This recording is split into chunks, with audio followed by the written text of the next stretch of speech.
Okay, so hi everyone. I have Dr. Eric Reitan with me. He's a legendary philosopher, and Also my dog. yes, also his friend, best friend. So, how you are doing, sir? I'm doing okay. How are you Okay. this morning? I'm doing okay too. Good. So I suppose I should start with I should start with first question, Mhm. which is an easy one. What's your favorite band? My favorite band. I guess it would be Queen.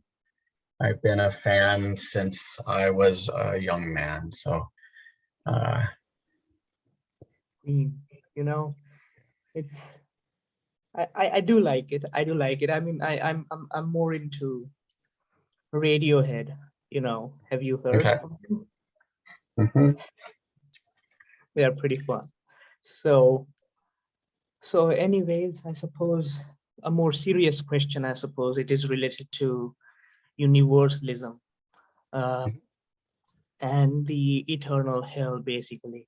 So there's this major argument uh, in favor of eternal hell, which is, I think, a retributive argument, which goes like, uh, so the intuition behind the argument is based on like the status of beings, right? So for Mhm. example, uh, it it is less severe to punch a dandelion compared to a dog, right? Mhm. And similarly, it is less severe to punch, uh, it is considered less severe to punch a dog compared to a human Mhm. being.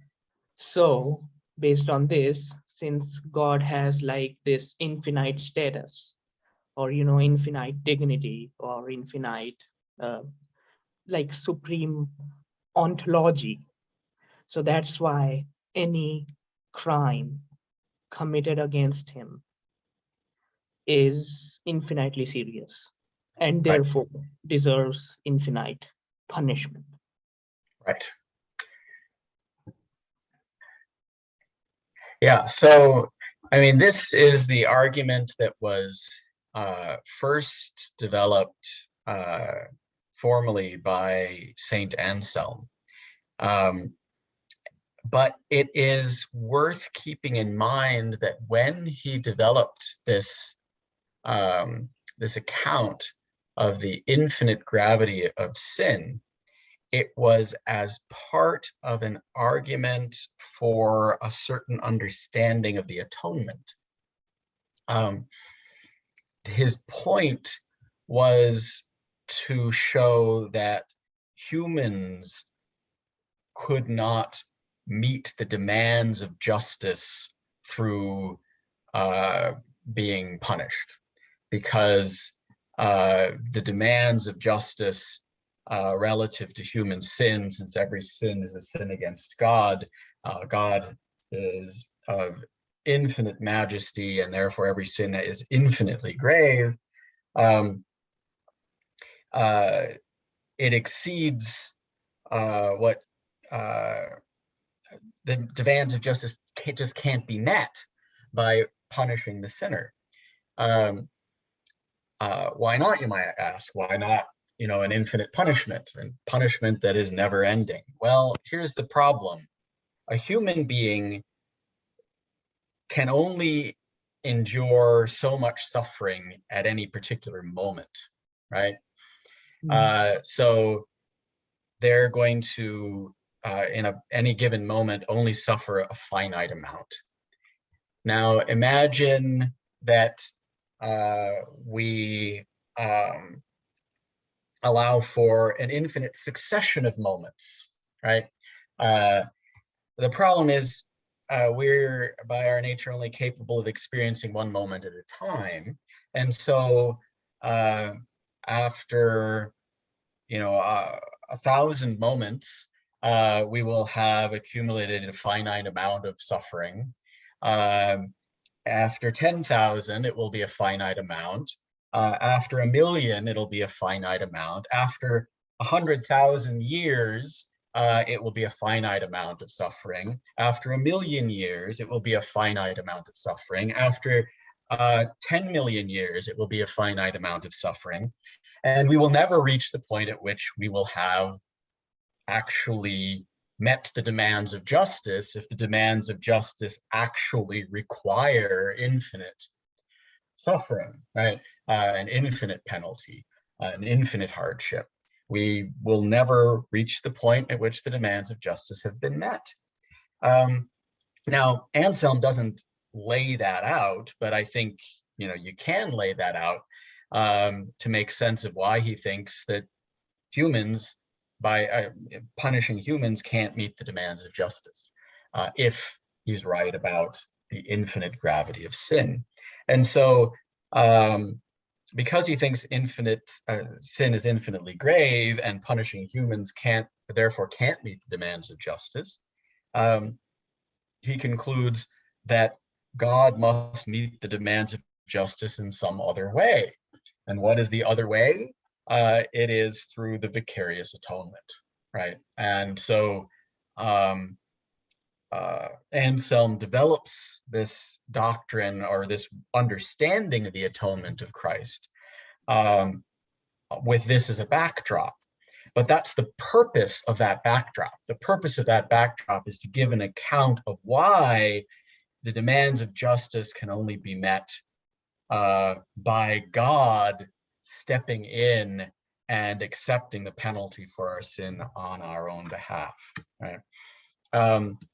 And barring that divine intervention to take on the penalty for human sin on our behalf, the demands of justice can't be met, and punishment of humans is essentially useless.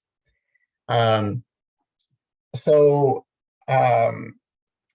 if that is right, then eternal hell would be useless for meeting the demands of justice. There has to be some alternative. And at least according to Christian theology, within this framework of thought that Anselm developed, there is an alternative.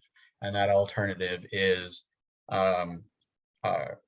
Christ's vicarious atonement on our behalf.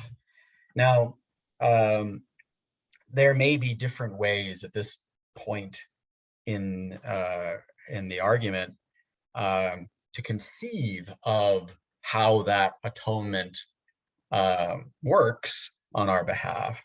And there may be, someone might argue, for example, that that the sinner has to subjectively appropriate that vicarious atonement, has to take it on, wear it like a cloak, right? Has to choose, right, to accept that atoning work and adopt it, right, in some way, so that the finite creature has in some way, through their own choice, received this vicarious atonement in order for it to meet the demands of justice on their behalf. Or you could adopt the view that it just does meet the demands of justice regardless of what the creature does. The latter is sometimes called the doctrine of objective justification. It's the view that Lutherans favor. But there are others, as fairly, I think, typical among evangelicals, to adopt the former view, that we have to do something in order for this merit of Christ to apply to us. But either way, whether you conceive of the justification of Christ as objective, as applying to us, as meeting the demands of justice on our behalf, whether we accept it or not, or as having this subjective requirement. Either way, it's no longer the demands of justice that are doing the work in explaining why anyone would be damned. It would be free choice that is now explaining the work. And so at that point, I think we have to then sort of dig into sort of the second reason why people defend a doctrine of hell, of eternal hell, because the free choices of creatures are to reject what God has offered. Right? In the objective justification framework, the demands of justice have been met, and one Lutheran metaphor that is employed sometimes is that the king has unlocked all the dungeon cells, opened the doors, and told the prisoners, "You're free to go." But it's still up to the person in the cell whether they get up from their corner of the cell and walk out the door, or whether they stay in the cell. And if they stay in the cell, it's not because the justice demands it, it's just because they've made this choice to stay in this horrible state. But however you conceive of the way that the vicarious atonement does this job of meeting the demands of justice, whether the Lutherans are right that it objectively meets the demands of justice, or whether others are right that you have to subjectively appropriate it, otherwise you still stand under the demands of justice. You're going to have the view that what distinguishes the saved from the damned is their choice to accept what God has offered or not.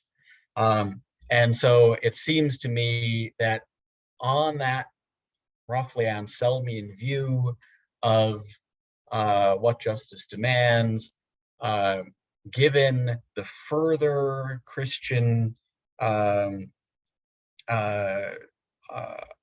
doctrine of the atonement and Anselm's interpretation of it, we end up at the point where what we have to think about is not in terms of deciding whether some are eternally damned or some are saved. What we need to think about is not what justice requires, but the nature of human freedom, and whether there is a way for God to bring it about that all freely choose to be saved. That was a very in-depth answer. Thanks. So I suppose, like, if we consider, like, suppose a different religion, right? Like, so if we consider like the traditional view in Islam, I think according to it, the reasoning is the same, that if any offense against the deity with, infinite status deserves infinite suffering, and if you remove the atonement, right, from like, so what do you think how would you respond to? Yeah, so I mean, the story becomes different if there isn't a doctrine of the atonement in the picture. But I would say then you still have this problem that I sort of sketched out at the beginning. How can a finite creature's enduring hardships or sufferings imposed as a penalty for infinitely grave sin ever meet the demands of justice? It seems useless to punish them. Is God in the habit of doing useless things? Right. Right. And right. So if this is correct, that no finite creature can ever bear or carry an infinite penalty. Um, I mean, they can indefinitely carry a finite penalty, but they'll never reach the point at which they've carried an infinite penalty. Um, Punishing the creature um, uh, uh, is useless for meeting the demands of justice. And so there's, of course, the question: is God required to meet the demands of justice? Right? Is there's this sort of moral constraint on God that God can't choose to shake off or put aside, right? That God must meet the demands of justice no matter what. Justice is just this force that rules over God and tells God what God has to do, and God has to therefore do this thing that ultimately can't be done, right? In this way, and keep trying to do it forever and forever failing, because justice demands that God do this thing that God can't do, right? And so God is under this veil of justice that constrains God, and God is subject to it. The justice requires this so much that God is driven to do this thing that can't be done, right? Now that doesn't seem to be showing God the level, I think, of respect, right? That most theists um, want to direct to God. I would think it makes more sense to think that, well, God doesn't engage in useless activities, and God certainly isn't required to try to achieve the impossible through a useless activity by some authority that God can't shake off. Now, of course, a lot here hinges on what we conceive to be the nature of God. And especially God's moral nature, right? If, as someone might argue, morality is not some authority outside of God, but is somehow an expression of the very nature of God, then I suppose someone could argue that the very nature of God is ultimately defined by this kind of justice in such a way that God wouldn't be true to the divine nature. God wouldn't be true to God if God failed to punish sinners endlessly. But on that view of the divine nature finds itself, you know,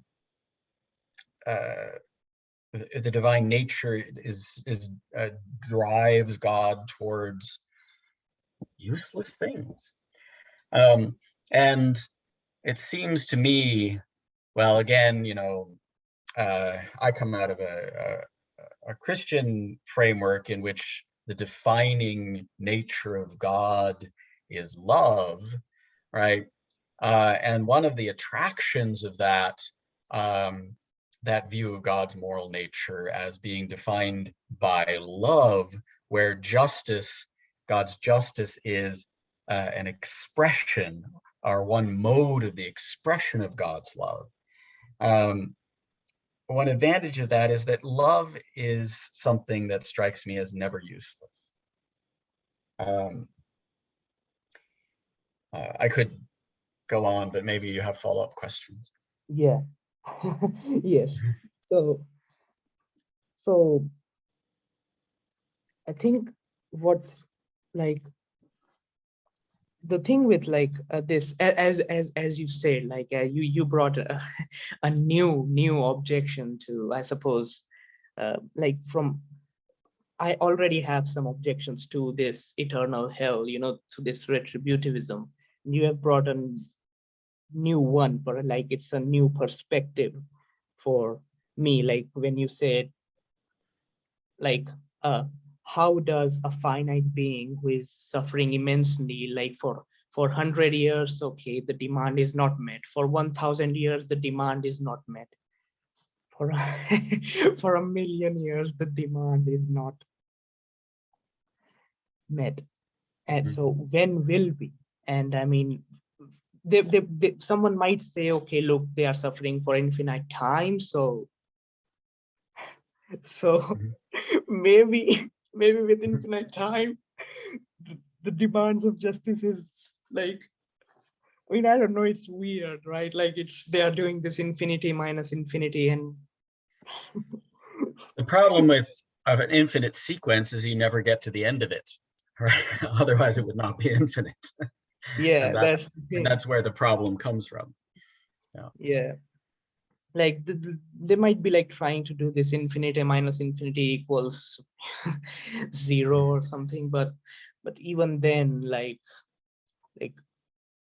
another, like, perhaps to maybe like support their own arguments, they say that uh they would say that God is not like quantitatively infinite. God is like qualitatively infinite, which is to say that uh,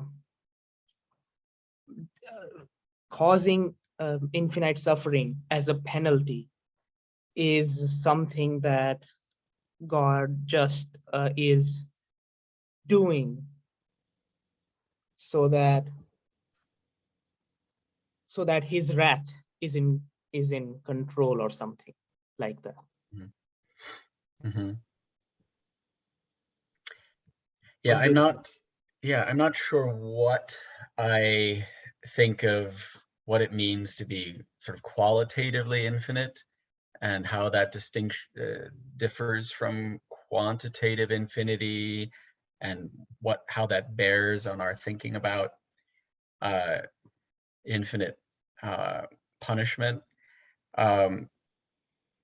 However, I mean, I suppose someone could try to argue that qualitatively a punishment is infinite if it is the maximum that a creature can endure, right? And so it goes as far as it is possible to go, right? The punishment goes as far as it is possible to go. And the and on that view, one might think that sort of qualitatively eternal conscious torment, right, goes as far as it is possible to go in terms of the infliction of hardship, right? And so it meets the demands of justice in some qualitative sense, if not a quantitative sense. Yeah, okay. So now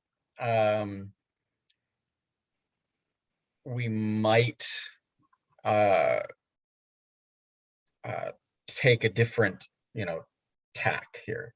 I'm not sure if that perspective can ultimately be worked out, but let's suppose, for the sake of argument, that we can get past this this problem of punishment of a finite being meeting the demands of an infinite offense.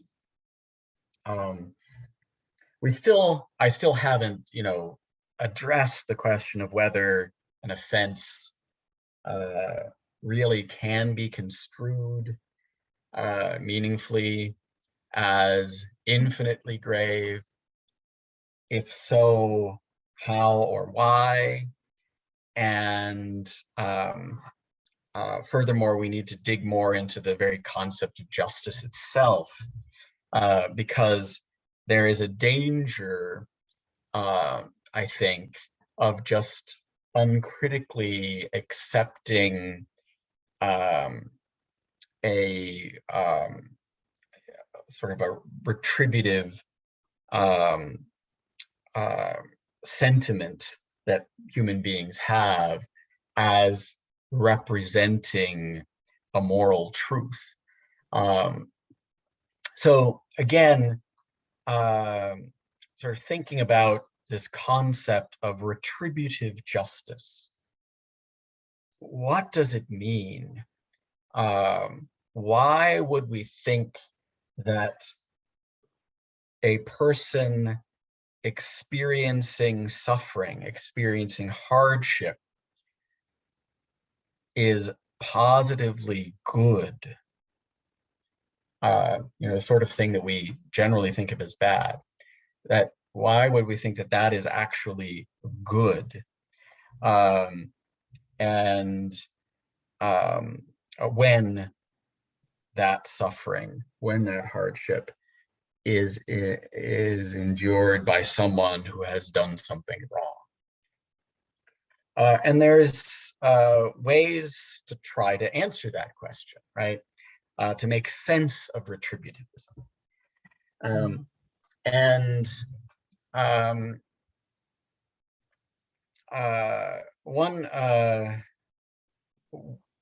One philosopher who's tried to make sense of this retributive idea tried to explain or give an account of why it would be good for someone who has done something wrong to suffer proportionate to the severity of the wrong they have done. One philosopher who's explored that is Jean Hampton, and I found her thinking on this subject quite influential in my own thinking. And looking back at certain Lutheran theologians, it seems like a very similar idea was earlier expressed by certain Lutheran theologians in trying to make sense of this this retributive idea. Why would it be good, right? It's not enough just to say, oh, we feel satisfaction when people who have wronged us suffer, right? Because that could be an expression of our sinful nature, right? That we delight in the suffering of those who have wronged us. We need something more. We need an account of why that would be good. So what does Hampton say? Well, Hampton's idea, roughly, is this. When a wrongdoer hurts someone, right?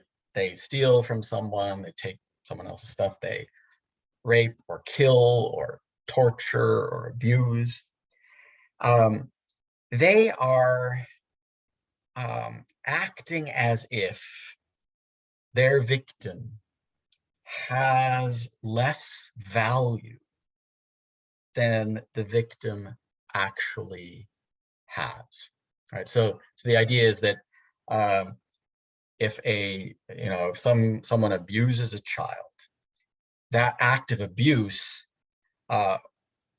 presupposes, it would make sense, it assumes in a certain sense that child doesn't have the full value that a human child actually has. So the act of abuse is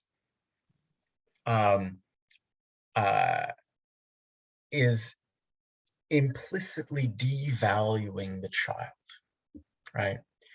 And Hampton says that it imposes a defeat on the child, right? That sort of vaunts up the perpetrator over the child, right? So the perpetrator is, in a sense, saying, asserting through their actions, I have a value that allows me to do whatever I want to you, right? And I'm beating you down. And this is a false claim, right? The claim that the perpetrator is making is a false claim. And that kind of false claim, according to Hampton, needs to be repudiated. It needs to be rejected, right? We need to say, no, not true, right? We need, and we need to lift the victim back up again, right? And say, this child has the value, right? That that the child actually has, right? To affirm and assert the value of the victim in the face of the perpetrator's contrary claim. And the way that we do that is by imposing on the perpetrator a defeat comparable to the defeat that the perpetrator inflicted upon the child, right? And this is a way of asserting in the same terms as the perpetrator has asserted their superiority, the contrary moral claim, the correction, right? So morality requires the repudiation of these false moral claims of superiority, these false value judgments, through a comparable assertion of the truth, right? And that comparable assertion of the truth is achieved by, in effect, saying to the perpetrator, this is how wrong you were in devaluing the child. This much suffering, right? We're communicating it to the perpetrator and to the world in a way that can't be ignored, that can't be denied, right? That's roughly the idea, right? And the Lutheran theologians that I was talking about earlier, they articulate this idea in terms of the language of they talk about vindicatory justice. So instead of retributive justice, it's vindicatory. It's vindicating the victim, right? It is the one who has been offended by the offense is vindicated by having a penalty imposed upon the offender that reflects the degree of error that the offender has made, right? And of course, here the Lutherans tried to unpack Anselm, right? Anselm's idea in terms of this, right? So their way of understanding the problem is that when human beings sin against God, they attach to God a finite value, right? And since God has infinite value, their error is infinite, right? And because their error is infinite, their false claim about God needs to be vindicated by being repudiated, right? In the same language that, in effect, they used to denigrate God. And what is that language? Well, apparently it's suffering and hardship. The problem, of course, is that one immediate problem with applying this to God is that God does not suffer. God does not endure hardship, right? And so there was no infliction of suffering or hardship on God when God was undervalued. And so it isn't clear that this way of conceiving of justice when applied to the human domain and offenders who devalue humans through the infliction of hardship and suffering on them can be translated to offenses against God, because even if the error is infinitely large in their valuing of God, they are not inflicting on God any hardship or suffering, because God is immune, right, to anything we might do. And so it isn't clear that the language of repudiation has to be in terms of hardship and suffering.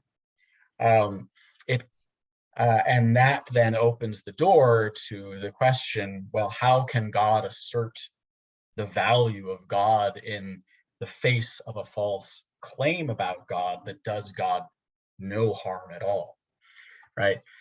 God has not endured a defeat that requires the imposition of a comparable defeat on sinners. So the idea that God must, out of the demands of justice, inflict such a defeat upon them doesn't seem to follow, at least necessarily or logically, from this more nuanced working out of what retributive justice is about and what it's for. So at the very least, I would say the idea that retributive justice demands that sinners suffer eternally as a just penalty for sin is unsupported, right, by any sort of careful or sustained analysis of what retributive justice is about and what it's for. So anyway, that's at least one answer to your question. There's lots of other things we can talk about, like doesn't what I deserve for what I've done, isn't that to some extent impacted by my intentions, right? As opposed to just objectively considering outcomes. And can anyone ever conceive of what they're doing as being infinitely grave, right? And if no one can ever conceive of what they're doing as being infinitely grave, and if our intentions, what we see ourselves as doing, what we're trying to do, or what we has any impact on our understanding of the nature of our offense, and it seems to, right? A mother who feeds her child poison, believing that it is medicine, and the child dies, objectively considered, she has performed an act that led to the child's death, but she didn't mean to do that, right? That wasn't what she intended to do. And I don't think anyone intends to perpetrate a crime or sin of infinite gravity, because no one can even conceive of infinite gravity, right? And so there's, that's not a perfect analogy, but I think you get the point, that what we intend and what we can conceive of and how we understand what we're doing impacts the moral assessment of what we have done. And since humans are finite, they can only conceive of themselves as committing finite offenses, and they can't actually inflict any kind of harm on God. And so they can't actually inflict any kind of, certainly they can't do infinite harm to God, right? So there's all of these difficulties with this argument that I think need to be addressed and adequately tackled before anyone can sort of, I think, seriously claim that this provides a good reason to think that some people should be subjected to eternal suffering. So can someone say that, okay, yes, we cannot harm God, we cannot just, we cannot do that. But so, so consider an instance like someone doing like an attempted crime, right? Like Mhm, attempted assault or something. Like the person did not really harm actually, mhm, but just attempted. And even in that case, that is something there, that is an error, right? That is an offense. And even the most minor offense, even though it is minor, even the most minor offense deserves infinite torture. yeah. Well, I mean, that's where I think, I mean, we can imagine someone trying to hurt God, right? And that's an offense against God. And we can um, imagine that um, that this, I mean, warrants some kind of penalty, but does it warrant an infinite penalty? Um, and I don't see how that follows, right? Um, Based on everything that I've just said, it's not clear that that follows. First of all, I mean, there's a difference between, let's say, someone sets out to kill someone Hmm, and they hmm, buy a gun and they aim the gun at their intended victim. They fire and they miss, right? hmm, hmm, Um, we think that's a very serious, right? A very serious crime. Now, let's suppose that the same person, instead of doing that, gets a straw and a little wad of paper, which they make turn into a spitball, and they put the spitball in the straw, and they set out intending to kill someone with their little straw and spitball, and they approach their intended victim. They blow through the straw, the little spitball bounces off their victim's shoulder, and the victim, their intended victim, never knew what happened, um, and the attempt was a failure. Um, hmm. Yeah. Now, my moral intuition is that there's a difference between these two cases, right? Yes, Right, absolutely. and that it might be appropriate to put the person who bought the gun and fired the gun but missed in prison for a long time, but it seems less appropriate to put the person who shot the spitball in prison for a long time. Hmm, Um, and part of the difference, of course, is that it is actually objectively impossible to kill someone with a straw and spitball, right? Uh, well, maybe, yeah, I mean, yeah, highly trained assassin would have some way of doing it. I don't know, but yeah, but yeah, this person is not a highly trained assassin, and it's just not possible for them to achieve this effect with these means. They just can't do it, right? yeah, and That seems to be part of the difference there.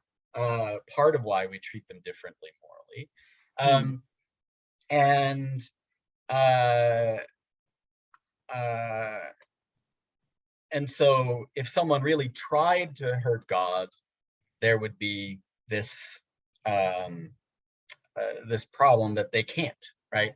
Nothing they can do, right? hmm, Nothing that anyone could do can in any way hurt God. So uh, so we're all just shooting spitballs at God, right? yeah, Um, and no matter what we do, and so yeah, that then raises questions about whether um, the the penalty for actual deicide, right?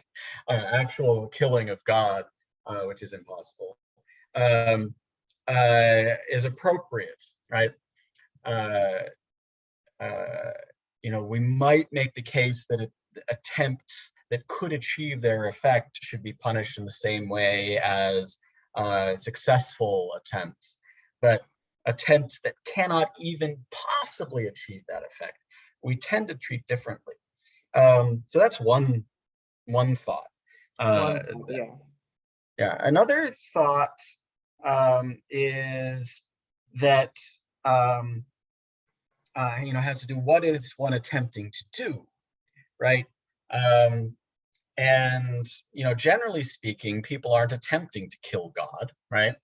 They're attempting to do their own thing, and Yeah. the Yeah. Anselmian argument basically says that, well, their disobedience to God Yes. is infinitely grave, right? So, Yeah. and that's the problem. But That.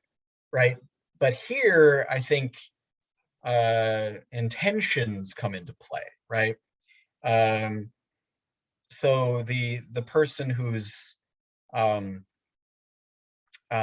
who's disobeying God doesn't intend to do something of infinite gravity. They can't even conceive of infinite gravity, and so uh, uh, they can't intend to do something infinitely great, right? They can't intend to commit a crime of such magnitude or enormity because their finite minds can't conceive of anything of such magnitude or enormity. Um, so, and generally we think that desert is a function of intentions, right? What someone can intend. If a if a child engages in an act of, simple disobedience, um, uh, that where they can't conceive of the enormity of the result, um, we don't hold them fully responsible for such an enormous uh, result. And in the face of God, we're like children, right? We're worse. I mean, it's we're less than children, right, relative to God. Yeah. Um, I and mean, so and so, when we're dealing with people who do things whose consequences are just unfathomable to them, especially children who forgiveness and mercy uh, plays a big part, right? And yes, there is punishment with children, and yes, there is justice with children, but what is the function of that punishment and justice? Not to meet some demand of retributive justice, it is to morally educate, right? mm, Uh, and so, given the nature of the human relationship with God, I think it makes more sense often to construe justice um, as having this moral education aim. mm, And throwing someone into eternal hell with no possibility of escape is not going to morally educate anyone. absolutely. And I mean, in support of your point, I would also say that people can also change their mind while they're attempting to do something, right? Mm-hmm. Mm-hmm. So, like, where do you draw the line to the attempted thing, right? Like, so if someone, as you said, goes to buy a weapon, but then thought thinks, I think I shouldn't do that, so, Mm-hmm. and just, does not do it. So that's also something we have to think about. And and also, I'm also thinking like this whole abstract things demanding God to do something. Even inside, like even if we assume God's Mm-hmm. nature is telling God to, do something. Mm-hmm. But like God's nature is not just about this retribution, right? This retributive justice. Like we also consider God, to be caring, to be compassionate, to be generous, Mm-hmm. to be merciful. And these are not like just uh, God acting this way. We consider God's character to be that way, kind, Right. merciful, loving, who actually cares about you, who So what I'm thinking is like, okay, so let's even forget. Currently, let's just go back in time, I suppose, and let's forget our world right now. Like, let's just suppose God has not made any worlds, right? Mhm. Now, God is thinking of actualizing one of the worlds that, one of the possible worlds that God is thinking of, right? Mhm. And I'm thinking like God would know, would be able to predict, even if someone accepts open theism, right? Like future Mhm. does Right. not exist. uh, yeah, future does not exist. Even if someone accepts that, God can still be able to predict that, okay, look, if I create this being with such moral character, with such libertarian free will, or, compatibilist free will, then I will Mhm. have to torture him forever. Right. Right. But I mean, a loving God would know that and would just think, okay, I will not make that world, or this demand of, this abstract demand of, justice is not that,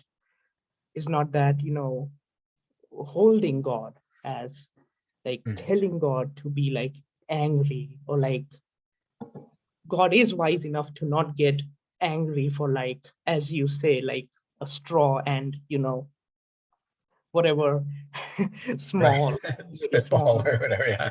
Yeah. So it seems to me that uh, it's just like it's a non-starter. Like this whole infinite status argument is just a non-starter, because like if God even made this world based on this assumption that there will be some human beings who will suffer forever, with and predicting with like high probability, then it just seems God is either really unwise, or just unloving, or just has a concept, or like a character of love, compassion, that is just completely different from ours, right? Mhm. Like, Right. I mean, uh if suppose I have a friend, best friend, and he's going to, like, there's a high probability that he's going to kill himself, then I will stay around him, right, to Mhm. protect, rather than, like, I mean, he has libertarian free will, I'll just let him kill himself.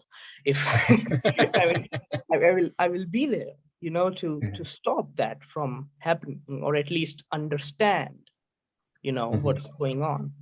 So yeah. Now, a sort of supplement to your so thought experiment about prior to creation, God um, uh, is thinking about actualizing one world or another, and God's uh, full moral character would play a role in that. I think we need to ask, well, what would motivate God to create at all, right? And there are different ideas here about what would motivate God to create. The Calvinist sort of view is, God creates as a manifestation of divine glory. So it's sort of a self-serving, um, uh, look how wonderful I am, right? Move. And and then the I would say most other uh, you know certainly dominant idea in the Lutheran tradition, and I think most other uh, Christian denominations, is that God's motive for creation is love, right? So within the fullness of God's moral character, the motive um, for creating, for bringing into existence the other, is a manifestation of divine love, right? It's an overflowing, a gift giving of initially first the gift of being itself, right? As bringing into existence the other for the other's own sake, as an expression of divine love. I find that much more plausible than other accounts of why God would be motivated to create. And if God's motive for creation is love, then all the more so God would hesitate to create a world in which some subject or some subset, sorry, of the beings God has made are doomed to eternal conscious torment, right? Because love expresses itself in desiring the good of the other, and so yeah, I think there's some sort of initial reason to be skeptical of a view that regards eternal damnation as an inevitable outcome of the human condition, right? And the view that we started talking about, in which any sin against God is a sin of infinite gravity and therefore warrants infinite punishment. Given the human condition, all of us are going to sin, right? And not all of us will lead genocides or commit rape and murder or child abuse, but we're all going to sin. And if every sin from this standpoint is infinitely grave because it defies God and is therefore an offense against God, then it is an inevitable feature of the human condition that that we're all going to deserve eternal suffering. It seems hard to imagine that a God motivated by love would create creatures like that without at least some remedy right, on hand for that implication. And so, yeah. Yeah. So, this is interesting point. Like, I agree with you. Like, I mean, I'm not a Christian, or I do not currently subscribe to any religion. I just consider myself optimistic theist, you know. Mhm. Okay. So this, I do agree that, God making human beings, it is because he cares. He wants there to be other beings, who can enjoy life, who can enjoy, like video games, music, whatever, whatever creative art they want to do, relationships. So there is another, like there's a new paper on about like why did God create, or uh, like what's the value of like significant free will. So can I share my screen to show you this Yeah. paper? Okay, so here's, okay, can you see the screen? Okay, so this is a paper by Frederick Shu and Esther Go, Mhm. and they basically talk about like, let me zoom in so that you can read better. Mhm. Okay, can you read?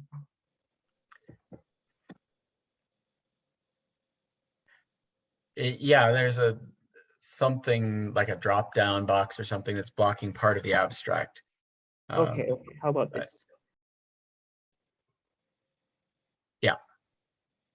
Now you can read carefully. Yep. Mhm. Okay, great.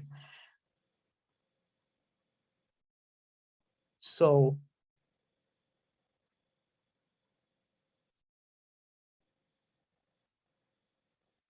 So here's the thing, right?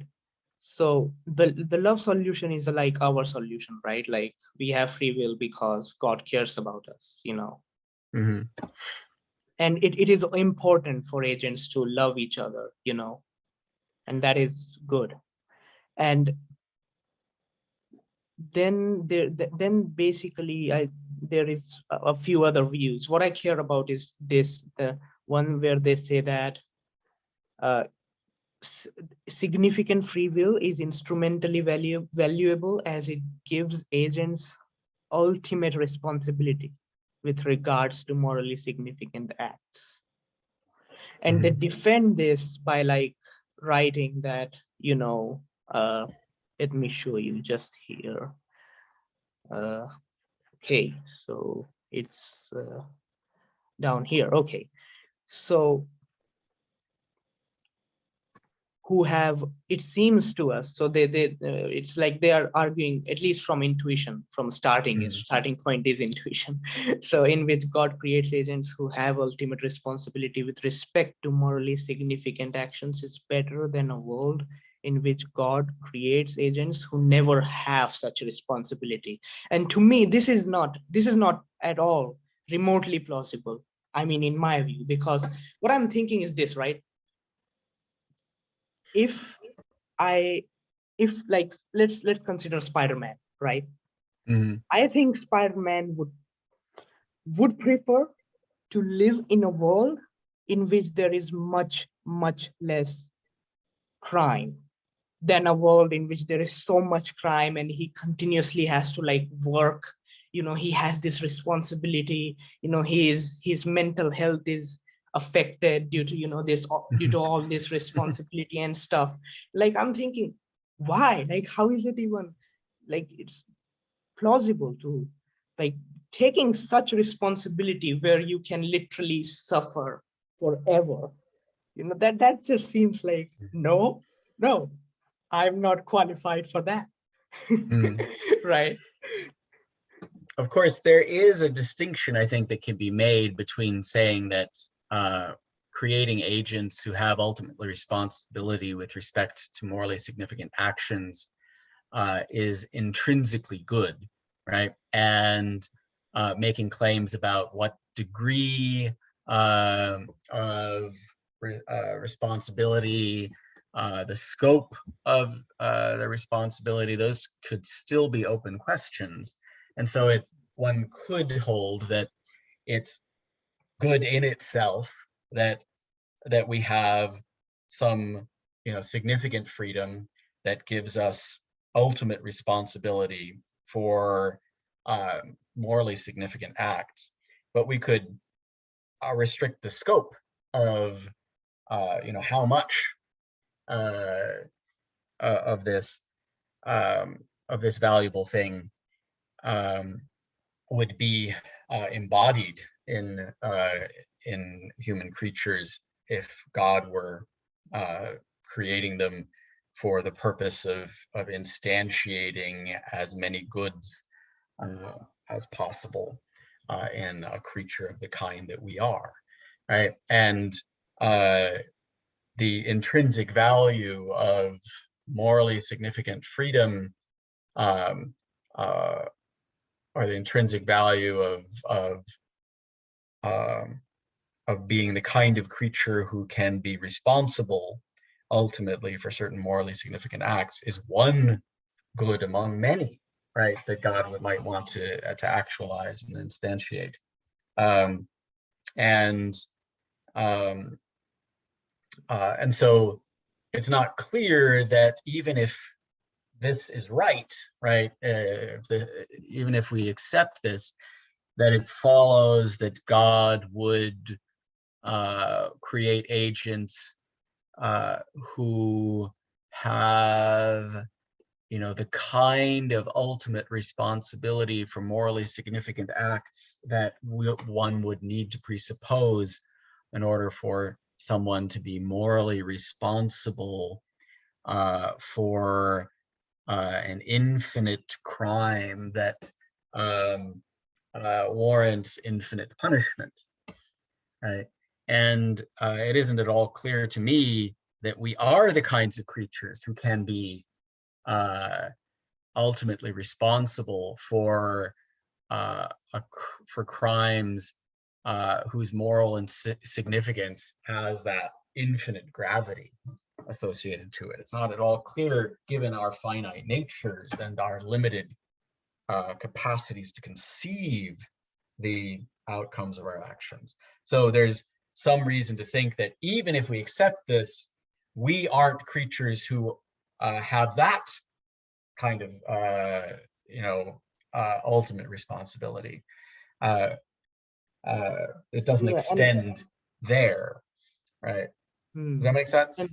yeah, and yeah, that makes that makes sense. And I would also say that, like, I differ. I would separate, like, free will from from morally significant freedom, I suppose.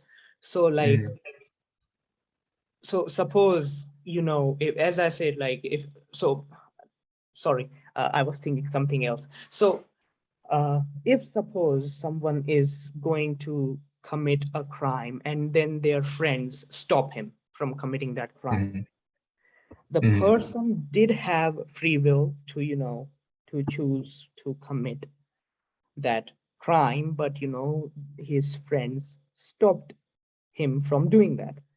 mm, So his morally significant freedom was restricted somewhat, but mm, his free will was still, intact. mm, So to me, it, like, so that's, I suppose, my uh my point when I said that, like, this, like, even starting going to, even, like, giving creatures this kind of moral freedom, uh, where God would have to punish the creature infinitely. mm.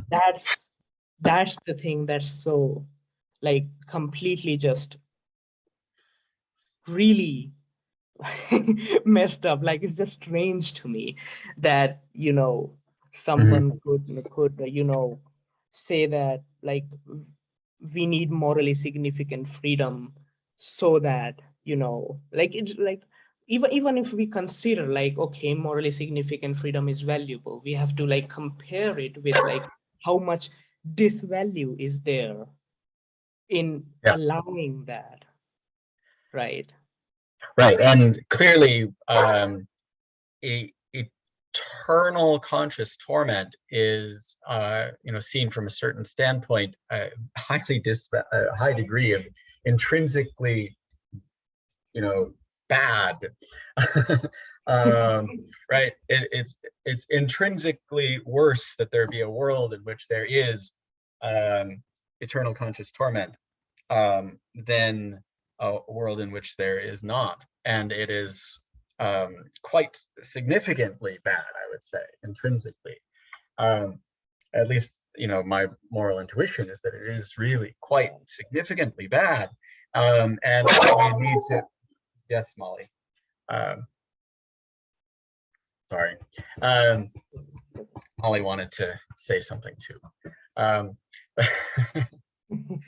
um, so yeah, we need to weigh these values against one another. But it's certainly, yes, it seems possible that um, what I have the freedom to do is a function of a variety of circumstantial um, uh, elements of the environment that I'm in, and a function of my nature, right?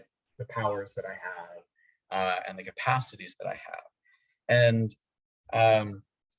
no one thinks that it's a violation of my freedom that I can't um, float in my room uh, unaided by any um, devices, right? Yeah, Uh, it's just not within my power to do that, right? yeah, And all finite creatures have these sorts of limits, that there are things we can't do, right? And so, one of the interesting questions is, was it unavoidable, right? For those who want to say that some people go so wrong that they end up warranting eternal damnation, or something to that effect. Was it unavoidable, inescapable? God couldn't have avoided a world in which that was a result, right? God couldn't have designed the circumstances and the nature of the creatures to avoid that result. I think the Anselmian answer is, in effect, yeah, it is unavoidable, because even the tiniest little thing, the tiniest little exercise of our freedom in a way that isn't in perfect conformity with God and God's will warrants that result, right? And I think that's implausible enough on its surface that you need a really good case for it, right? Because, on that view, the idea is, if you start planning to rob the bank, right, thinking you might do it, and then someone comes in and says, "What are you doing?" And you explain it to them and say, "Why would we want to do that? There's all sorts of other alternatives for getting the money you need and turning your life around. Let's explore these." And you're like, "Yeah, okay." And then you crumple up the paper and you throw it in the trash. There, you have now committed an offense of infinite gravity, just as much as the person who bought the gun before they changed their mind, and just as much as the person who was stopped by their friends before they went and did it, and just as much as the person who carried it out, right? So, I mean, it seems like, to get this idea that it was unavoidable, that God couldn't avoid creating a world in which creatures have, significant freedom, but aren't at risk of eternally damning themselves. You have to get this very implausible view that there is ultimately no significant moral difference in the gravity of the person who sketches out a plan for robbing a bank on paper and then thinks better of it, or is convinced that that's not the best approach, and someone who carries it out, right? And I think our moral intuitions say there is a big difference there. And since if there is a big difference there, we have to take seriously the premise that God could have designed our existence, our circumstances, and our nature such that the kinds of choices that would have infinite and irrevocable consequences of this enormity that we're talking about when we're talking about eternal damnation just don't arise, don't come up. And we might still have significant freedom, right? And to do good, to do bad, to make the world a better place, to make the world a worse place. So yeah. So anyway, what do you think of like annihilationism? Like, so the writers of this paper, I think the writers of this paper are annihilationists. I think I talked to Frederick. He is an Annihilationist, yeah. Creationist, yeah. So, what do you think about that? Like, Yeah. So, I mean, I've been thinking about annihilationism a little bit more recently than I have in the past. John Cronin and I wrote a follow-up to our book that came out not too long ago. Our book was a comparative philosophical defense of universalism, comparing it to the doctrine of hell. But this follow-up article, which appeared in Religious Studies, does the same sort of thing with respect to annihilationism.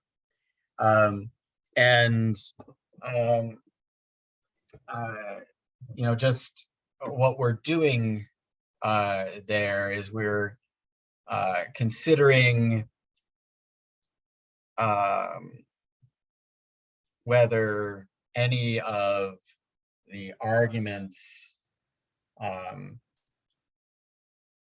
that were offered in favor of a doctrine of hell, which we said didn't work, right?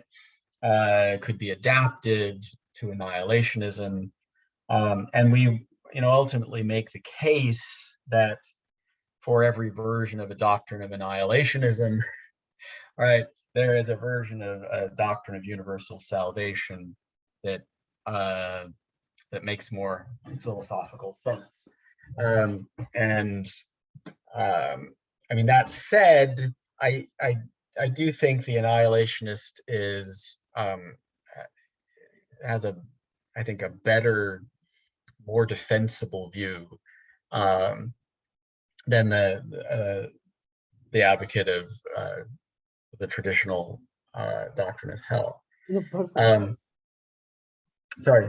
Yeah, so personally, I think that, like, I mean, of course, annihilationism is much less worse than, eternal conscious torture, but it's still, to me, seems very serious, like still extremely messed up to me, because what I'm thinking is like, so as I said, right, like the Anselmian view can still be at least somewhat used to justify annihilationism, basically that infinite punishment is basically destruction, complete destruction. So pretty much the same argument, like, so you use the case of the straw and that, what's the thing that you get? Straw and, spitball. and spitball, right? Yeah. So even doing that, even that minor crime would lead to, like, God pretty much, like, on the spot, executing you. Right. So that still seems to me to be like, I mean, that's like, I mean, still messed up, right? Yeah. Well, I mean, here's the thing, that I think the most sort of defensible version of annihilationism is the version that its advocates tend to call conditionalism. And what they mean by that is that we are sort of naturally, on this view, finite creatures, so that our natural state is we come into existence, and we go out of existence at death, right? So we come into existence at birth, and we die. We have a beginning, we have an end. That's our natural state in some sense. That's how God designed us, naturally. But God has this gift of eternal life, that is a supernatural gift. It's not natural to us, that God offers to humanity, and they can choose to accept or reject it, or depending on how the conditionalist view is worked out, there are choices, life choices they can make, and God bestows this gift on those who make the right kinds of life choices, and God withholds the gift from those who don't, and then they just experience what they naturally would have otherwise. They just go out of existence. Now, on that view, annihilation is not construed as a punishment, right? Instead, eternal life is construed as a gift, right? Yeah. As a Yeah. divine gift. And I think that has potentially more traction than annihilationism that construes, going out of existence as something that God does, right? At least it has more traction ethically. There's, I think, some big questions that can be raised about whether it has more traction metaphysically. My co-author, John Cronin, can't, I'm more of an ethicist, he's more of a metaphysician. And for him, the big problem with conditionalism is the metaphysics of the person that he doesn't think works very well within a broadly theistic framework of what it is to be a person. And I mean, we could explore that a little bit, but it's sort of beyond the main focus of this discussion. But he has metaphysical objections to the idea that we're naturally finite. His idea is that sure, our bodies are naturally finite, but our souls, whether they're naturally finite, is a very different question. He's not a reductive materialist, so he's not going to construe the soul as simply like an epiphenomenal byproduct of the brain doing its thing. It's hard to reconcile that with notions of free will anyway, which is part of what we're talking about.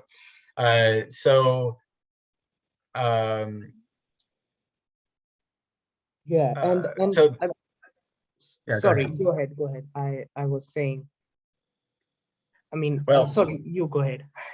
Okay, so I mean, the conditionalist view avoids, I think, some of the ethical problems with the view of annihilationism, according to which we're naturally immortal, but God puts some souls out of existence for sort of punitive reasons. But it's an interesting question whether a broadly theistic view of the nature of reality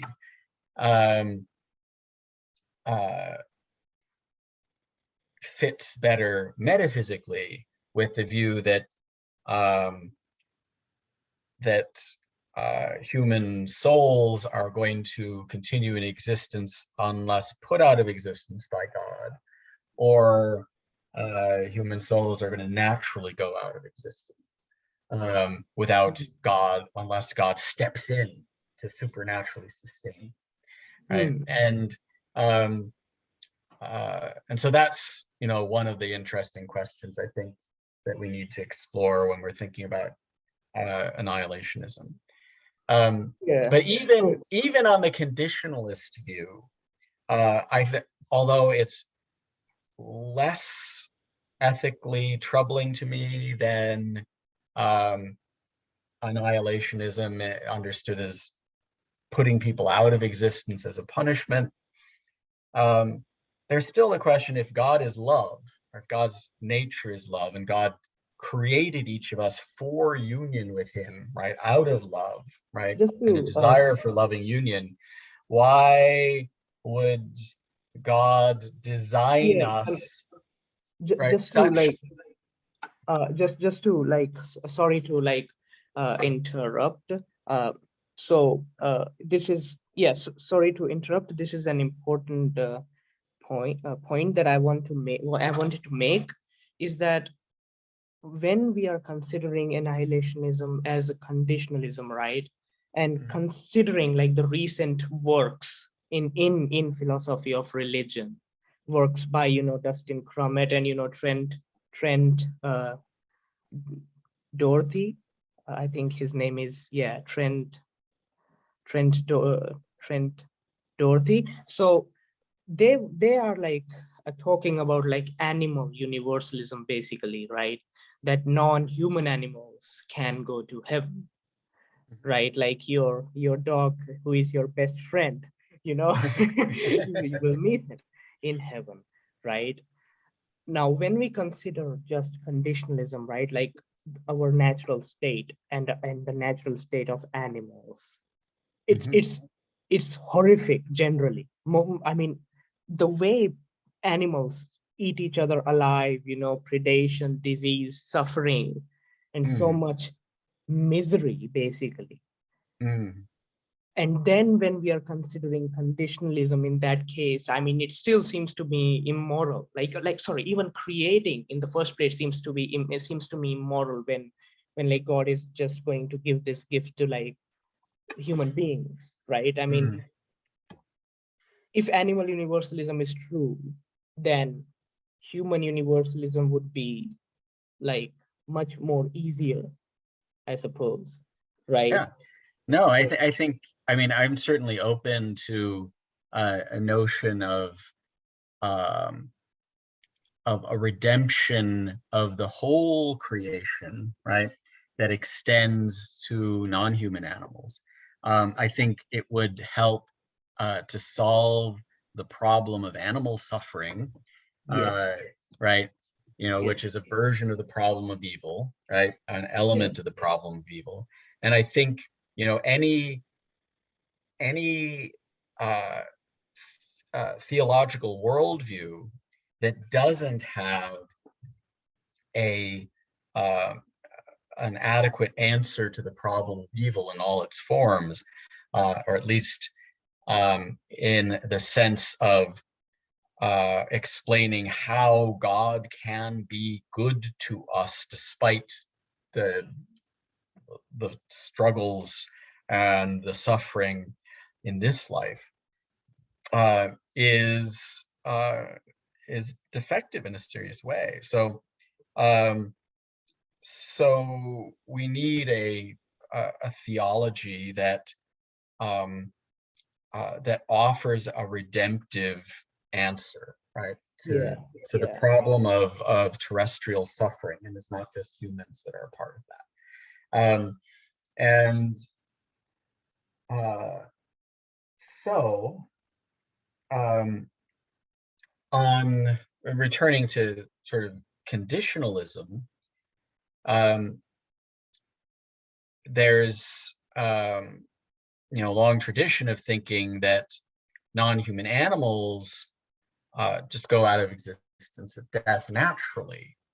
But we can imagine that an omnipotent God could uh, preserve them in being mm, in some form, in some fashion, beyond death. And um, and um, then the question is, how would a good God make use of that, capacity, right? Uh, Given the realities of animal suffering, and given the limitations of this life, right? And bringing that back to the question of, you know, love, uh, conditionalism as it applies to humans, if we assume that humans have this naturally limited uh, lifespan, naturally limited existence, and that by nature we go out of existence at death, still God could sustain us in being beyond death. Um, and Christianity teaches that God does, right? For at least some of us. But why not for all of us, right? Why yes, wouldn't God do this for all of us? Well, one answer is that in the short time that we have on earth, some of us earn it and others don't. But that smacks of a works theology, first of all. um, but it's also um, one of the difficulties here is if God created us for union with God, why would God impose such a limited time constraint, right, on our capacity to work things out, figure things out, get our lives in order? Some people have horrible childhoods that lead into lives of addiction, and then when they're 50 years old, they finally get into a 12-step program, and they turn their lives around, and they become generous people who submit themselves to a higher power, and they pursue redemption, and they try to work to make the world a better place, and they are a sponsor for other people who are struggling. And then there are other people who that would be the end of their story if they didn't hit a car accident at the age of 45, right? And right, and then there are people who die at the age of 80, having never crawled out of that pit that they put themselves in. But if their lifespan had been longer, or they had other influences, they would have, right? And so the contingencies of fate, and the contingent nature of the duration of our earthly lifespan, and raises questions about, if God created us for union with him, wants to give this gift, why would and giving this gift is conditional on us getting our lives in order, why would God make our earthly lifespan so short and design us so that we go out of existence at the end of it, right? There's just some real ethical puzzles there that I think the conditionalist needs to answer satisfactorily. So this this was so far about like universalism. I like, you have also released a great book, on like same-sex marriage, right? Yeah. So like generally, I think there are not, many philosophical arguments against, it seems to me like, same-sex marriage, or, uh, LGBTQ plus community, or, their lifestyles. But there is this one argument that, Edward Fraser has presented. It's called the perverted faculty argument. Which argues that using your natural faculty in a way that prevents the essential function from being realized. Like here he says this, where some faculty F is natural to a rational agent A, and by nature exists for the sake of some end E, and exists in A precisely so that A might pursue E, then it is metaphysically impossible for it to be good for A to use F in a manner contrary to E. Like, this is the first premise. And basically the first premise is, to me, just does not make any sense. Well, so I'm familiar with Fraser's essay, and there's another essay that defends what's come to be called the perverted faculty argument by I forget his name. Tim Xiao, right? Yeah. And I touch on their argument in my book a little bit, and I've been meaning to do a more sort of academic philosophy article addressing addressing their arguments, and I haven't gotten around to it yet. But here's my sort of general level sense of this kind of argument. There's a certain theory about the nature of human sexuality that is proposed, right? About what the sexual faculties are for, what they're about, that has as its implication, right? If we're looking at this premise, this first premise, right? That it is metaphysically impossible for it to be good for the agent to use F in a manner contrary to E, right?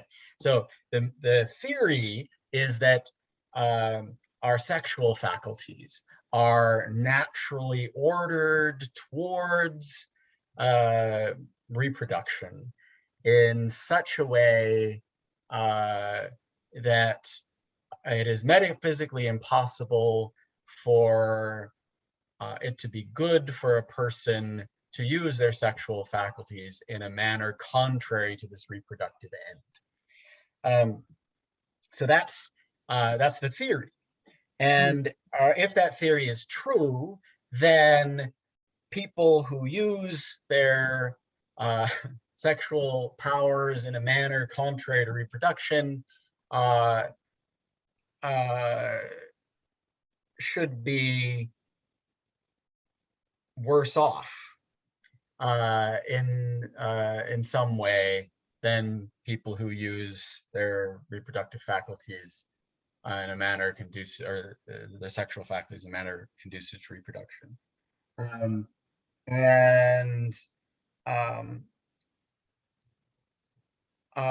It would seem that that this hypothesis, or that we might therefore test this hypothesis, that this is the nature of human sexuality, by going and looking at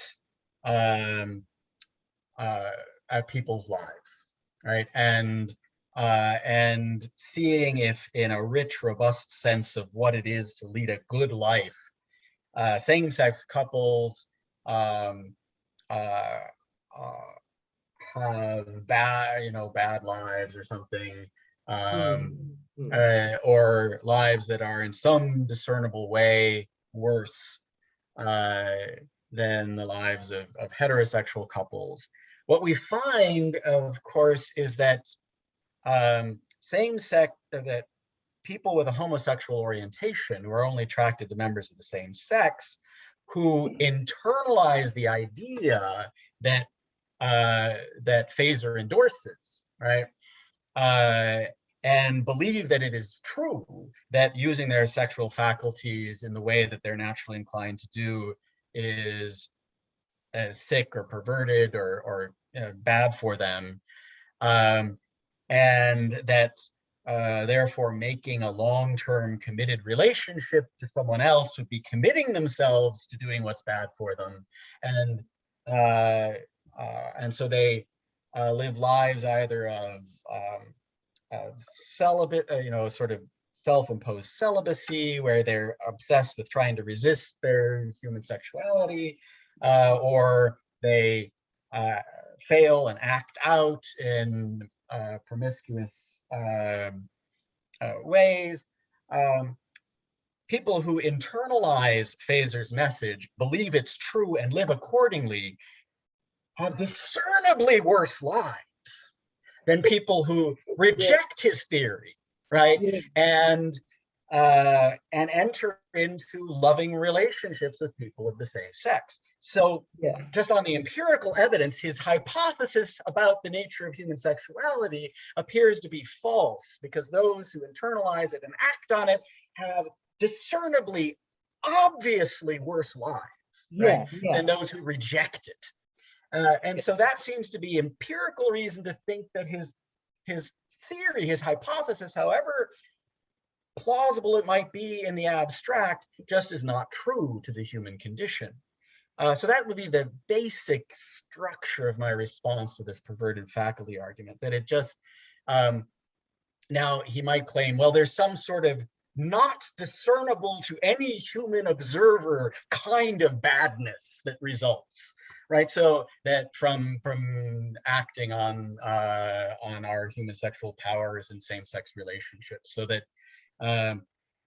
that those friends of mine who are in long-term committed same-sex relationships that seem to be just full of joy and love and delight and have great lives, there is this corruption that's bad for them that they can't discern, and neither can anyone else who's paying any attention to them and looking at their lives and trying to find the badness. It's just this badness that's hypothesized to be there that no one can see, right?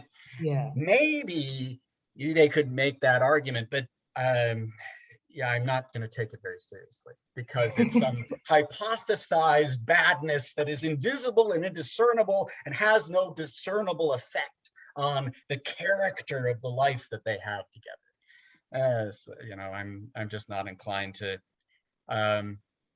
take that very seriously. So Yeah. so that's the basic strategy of my response to this kind of argument. It's, you know, it's saying, here's a theory about the nature of human sexuality. If it's true, we should expect certain results. We should expect to observe certain things, that human lives that, you know, that according to theory misuse this faculty are in some meaningful way worse off than Yeah. And others, and and we just don't observe that. and you know, another problem I thought is like, I mean, it's like saying that you have to do what your faculty is like based on evolution. You are like designed or something, but then I'm thinking, but why though? I mean, a lot of we do a lot of things that perhaps seems contrary, right? A lot of times, like, so I mean, for example, suppose like let's like try to use the premise one. So for example, suppose you are eating something, right, and it tastes horrible, it tastes really bad, you know, and you just want to like spit it in the garbage, you know. And so faculty that we are using is our mouth, right? And the end, e is basically our digestion process, right? Our digestion, right? Because like this is like a one-to-one congruence I'm trying to make. Like, so when Fraser is talking about F here, he's talking about like sexual faculties, and then when he's saying E here, he's saying the process of reproduction, you know, the realization of, you know, procreation, or, you know, something like that. So if so suppose you are eating something, you are eating some food and it tastes horrible, you are using your mouth, and the digestion process basically starts in the mouth, right? So by spitting that horrible food out on the garbage bin, you know, you are like doing something irrational or immoral according to this this argument, right? Like, I mean, that just seems bizarre to me. Like, I mean, if something tastes horrible to me, I'm like completely horrible. I don't think it's rational to just throw that out. So the thing is, it's just weird implications of this argument that just seems bizarre to me. Yeah, I mean, I need to think about this line a little bit more. I mean, I'm sympathetic to the overall thrust of what you're saying, which is that that it appears that even when a faculty has, I mean, yes, some natural end that it clearly seems to be directed towards, it doesn't always appear to be the case that using it in some way contrary to that end isn't good for us. Um, uh, and I'm not totally sure about the specific case, because Yeah, something, if I put something in my mouth and it tastes horrible and I spit it out, it might, Phaser might argue that, well, part of this overall nutritive faculty that of the mouth, of which the mouth is a part, is the tongue's capacity to discern things that are rotten or spoiled and that will not have a good nutritive effect. And so but that's not the only so case it's though. Like, working the way it should in terms of promoting the end of nutrition, keeping out the stuff that doesn't promote nutrition, right? So you might but try to argue that but that even in then, like yeah, even then, if he does that kind of thing, right? yeah, Even like tongue isn't just for that one thing. Like the right. essential purpose is a complex one too, right? Mm-hmm. It's not just for tastes to, it's also like it just starts, the process just starts, chewing and doing all that to break down the food and stuff. It just starts, right? Yeah. And you are preventing the essential function, which is E. Like based on the premise one, it just seems to me to be a case that can be used as like using premise one to argue that it is irrational or immoral to spit out the food, even if Mm-hmm. Phaser argues like tongue is there for like uh checking nutritional value, Mm-hmm. checking if some food is good or not, horrible or not, but there are some food which are good for our health but taste horrible, and we we do not eat them, and we do not No, consider no. that irrational to uh, spit those foods out. Yeah. I wonder, I mean, maybe an example that might speak to this, or at least for me, it speaks to it pretty well. Um, Chewing gum, and let's choose Trident, which is sugarless, right, or some other sugarless gum, right? Hmm. So if I'm chewing gum, I am making use of my teeth and my tongue um, in the in a way that mimics what it's um, the function of Digestion. grinding up Yeah. food, uh, testing it for um, health and nutritive value prior to swallowing, which is the next stage in this operation of this faculty. But I've deliberately chosen a way of doing it, which um, is in no way connected to this end of um, uh, of promoting nutrition, right? Um, and uh, and yet um, uh, it is arguably good for me if it keeps me from overeating, from snacking, right? Uh, Between meals, right? I could be chewing gum in ways that uh, uh, that keep me from overeating, and it promotes my health. Um, yeah, and this is what I'm thinking. He's saying, it's merely other than rather than contrary to the natural ends of our digestive faculties. No, where do you draw that distinction, or how do you draw that distinction?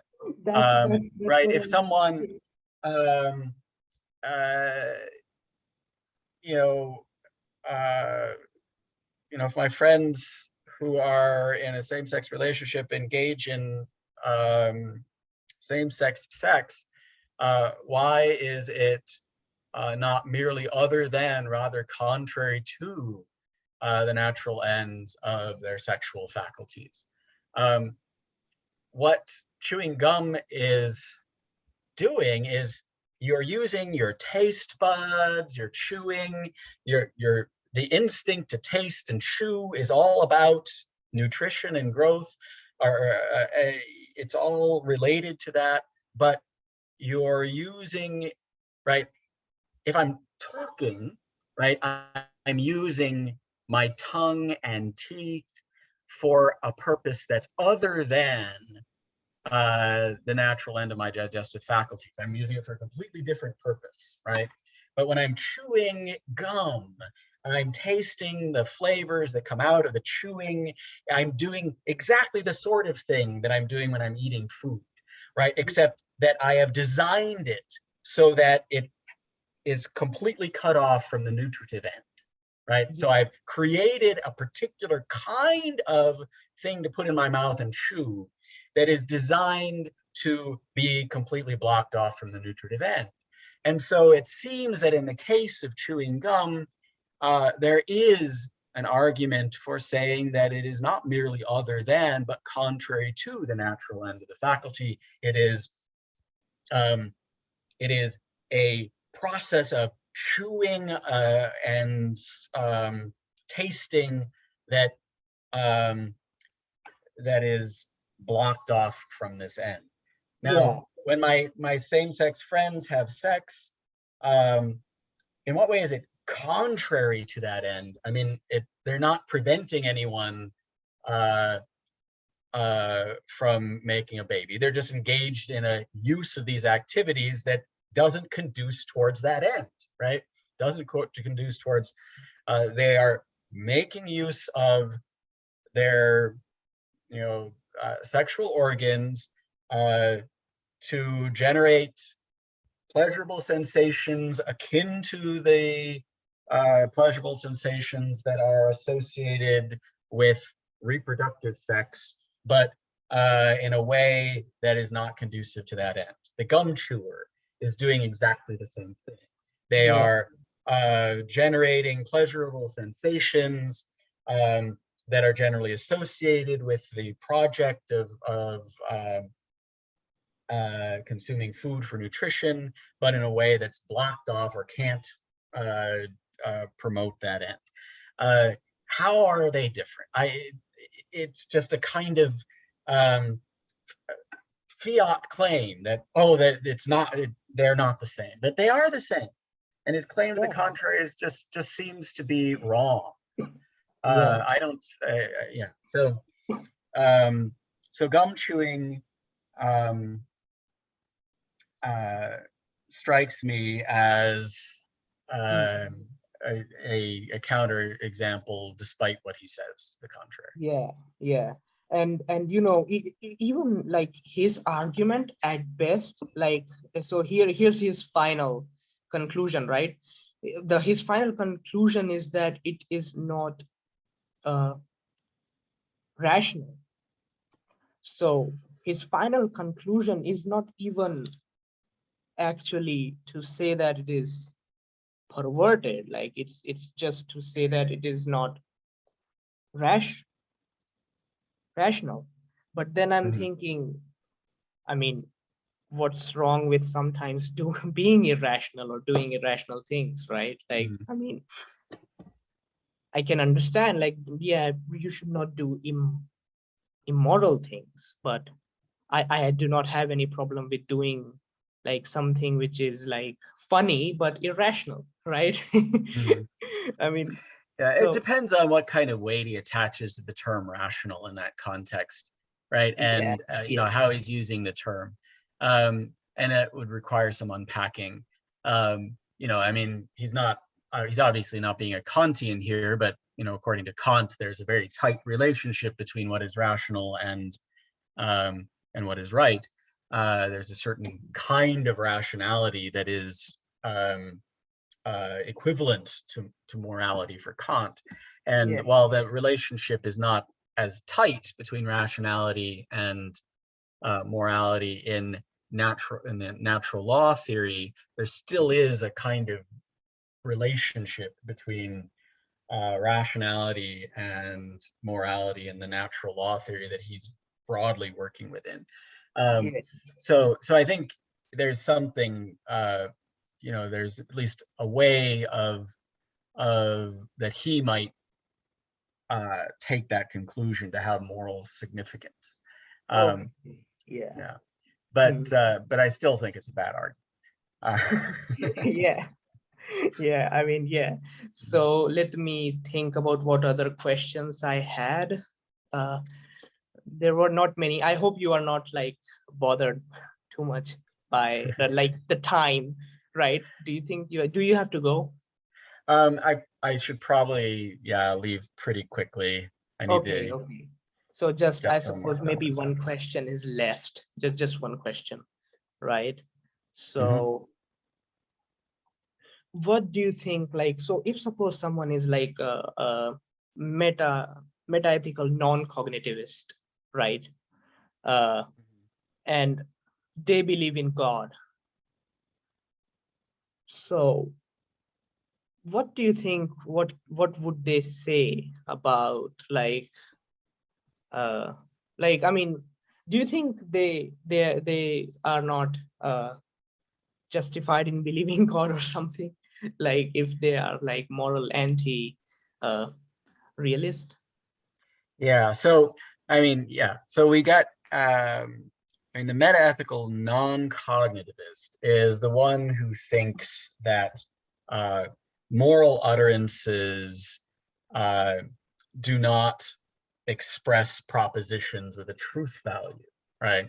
Hmm. Uh so uh so if you say um you know beating children for fun is wrong, uh you're not saying anything that is true or anything that is false.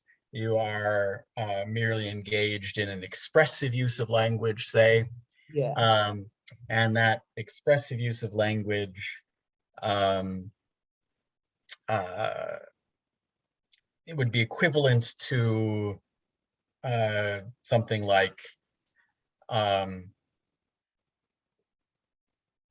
abusing children for fun, yuck, right? Or something like that, right? So it's you're merely expressing, not asserting anything. And so morality is merely a projection um, um, of your attitudes and feelings onto the field of Hmm. experience. Um, and there's nothing beyond that. There's no attitudes that are fitting or unfitting, right? And so it's really, at least for me, um, um,